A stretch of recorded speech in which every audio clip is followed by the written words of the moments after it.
what are we supposed to do like during the eclipse, or what is, what is the, ritual, or, but it's all personal. It's all relative to your unique cosmic script or blueprint. It's not just a one thing. It's all predicated on what you feel you need to do based on your own personal reality. We all have, desires that we want to accomplish. We all have goals that we want to make. We all have vices that we want to get over. So, a lot of this again is predicated on coherence. And what is coherence? Coherence is love. So, during these solar eclipses, you don't want to necessarily exert your will and have an expectation of what the solar eclipse is supposed to give you. You allow the body to be the technology, because you're already receiving what you're supposed to be getting, predicated on you not only being heart centered, but also just being at a place of rest and allowing the communication to go back and forth. But again, it's all predicated on coherence. Coherence. Okay. So I'm almost done, family, because I'm excited to hear Blue Pill's breakdown on that three body problem. So almost wrapping it up. All right. So we all, let me go back. Okay. Let me see something. All right, let me read this. So we're off. I'm sure we've all came across reels. We all came across posts on IG about uh APEP and its association with the solar eclipse. They're launching three rockets, which in my opinion, and I've said this publicly, so I might, I'll say it right now. But in my opinion, I feel like what they're talking about with the solar eclipse is really, three suns coming into an alignment. That's my theory on this eclipse. And, everything makes sense predicated on that. APEP, of course, in Kemet was associated with the snake. And in the story, in the mythology, APEP tries to devour the ship. There you go with ship. Okay, ship, body, water. Okay, so APEP tries to deliver the boat. The sun god Ra the boat, but can't defeat Ra. You know, in antiquity, when you would look at this boat, the boat will be associated with the sun, of course, but the sun representing the ship that's taking the deceased, to a higher plane of existence through, Polaris, and then, beyond. So when you look at the snake also in your immediate reality just represents, the lower, nature of yourself and being able to maintain that. So let me read this little excerpt that I put up a week ago about this event. So it says, here's the dragon energy again. Considering that this article is from 2017, but peep game though, it's interesting to note that NASA plans to fire a rocket called APEP in the solar eclipse. In ancient Kemetic mythology, APEP wanted to destroy the sun god Ra in an attempt to stagnate the ascended souls who are on a quest to reside with the ancestors. Keep this in mind too. Scientists attempt to probe the primordial waters of noon during the eclipse, or what they're calling invisible matter. Souls are coming through and leaving this portal, and its acceleration is a key fact in that which NASA knows they can't match. Henceforth, why the movie Ghostbusters is coming out. These ghosts are these ghosts or invisible force, what they call matter, that they're probing for is nothing more than gas or plasma, as your ancestors who are on an ascension protocol. So remember what I told you earlier on about the DNA, right? Um, so when we talk about, we talk about portals, we talk about things of that nature. We got to understand that as we, all are familiar with, there's, energy coming in and energy going out. So you got to ask yourself, like, why are they probing what they're calling invisible matter? Like, what's in this, counter space, or what we termed earlier in reference to the article vacuum? Like, what's in this space, especially during a solar eclipse? Remember, genetic information rides these geometrical lattices that exist as counter space. So when they're probing this space during a solar eclipse, what do you think they're trying to get?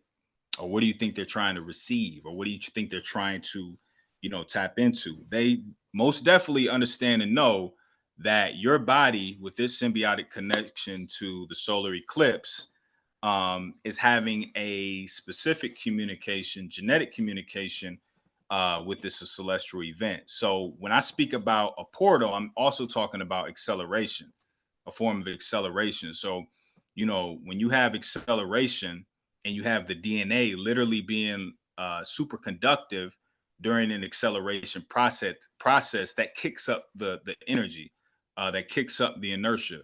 So with a portal, and its association with the DNA, there is genetic information that is being translated in the body and sent as a wave again through this geometrical lattice during this alignment, because this alignment actually structures the vacuum. It structures what we call empty space. So just imagine again the vacuum having this lattice that these waves ride all day, every day. But when the acceleration is kicked up, these waves are moving quite literally at the speed, or let's just say quicker. Let's just say that. And I wouldn't even say quicker. It's more so. It's becoming naturally more coherent. The DNA is during these events, which gives you a greater capacity to access information or genetic information that is withheld within our environment. So during a solar eclipse, when we talk about energy coming out the eclipse, we're talking about gas or plasma. And gas or plasma is more of a refined version of water. And we all know water holds memory. So when you're talking about, again, an alignment happening and them trying to probe this invisible matter, what do you think they're trying to pull from it? Right. So it's a certain level of genetic information predicated on what the ancestors would scribe on the walls as forces of nature personified as animals, but they were speaking more candidly about the forces that exist within this vacuum of space that we can't see with the physical eyes, but what NASA is attempting to probe and pull out. So um this is key. This is where I'll end it and throw the alley oop to a blue. So, oh, you can't even. Let me see. I should read my book.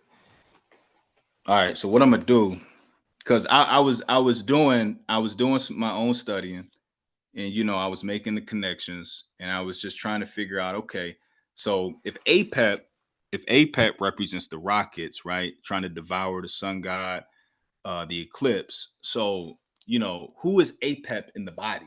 Who is APEP in the body? And I know for the family, it might look a little blurry. So I'm going to just read it directly, from the page. So what I did is that I went into the book, the ISIS thesis. I said, APEP. I wonder, in the body, APEP has to represent something, because in this book, I always remember that, the author would juxtapose, microbiology to deities and Kemet. So I said, let me see, let me see what they're talking about. So what I did is I turned to chapter 11, which ironically enough says SOS repair. And when you're dealing with SOS, you're dealing with boats, saving our ship, our body per se. But I won't read the entire thing. So where I'm at, if the family wants to look to the right, it says SOS repair. In that subtitle, it says why the monster serpent cannot shipwreck the sun god and his crew. So I'm gonna read the little paragraph right below that. So what it says is damage to the DNA produces single-stranded gaps, but cells. Okay, and when I say damage, just think of DNA. Almost think of DNA, because when I read this, I have to put it in a format to where we can understand it for ourselves. As the body that has this symbiotic connection to the universe. So let me read this.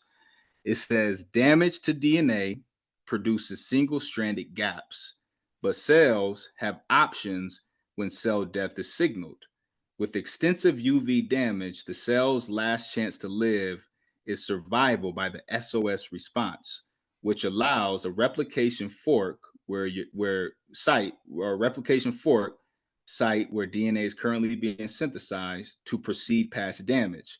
Thus, the cell does not die because replication is not blocked. The drawback to this process is that this 11th hour attempt to save the cell is highly mutagenetic. Missing sequences cause unreliable templates, what has been referred to as the sinking ship motif, increasing the possibility of mutations. In line with this idea, it may be that the boat which capsizeth, Cygnus, which is actually on the written in the papyrus, boat which capsizes signifies the sinking ship motif, whereas the sunbark captained by the deceased proceeds, depicting the reliable template. Okay, let me read the next section so that you get a better glimpse of when we speak about APEP, like who's APEP in the body? How is he associated with the SOS response?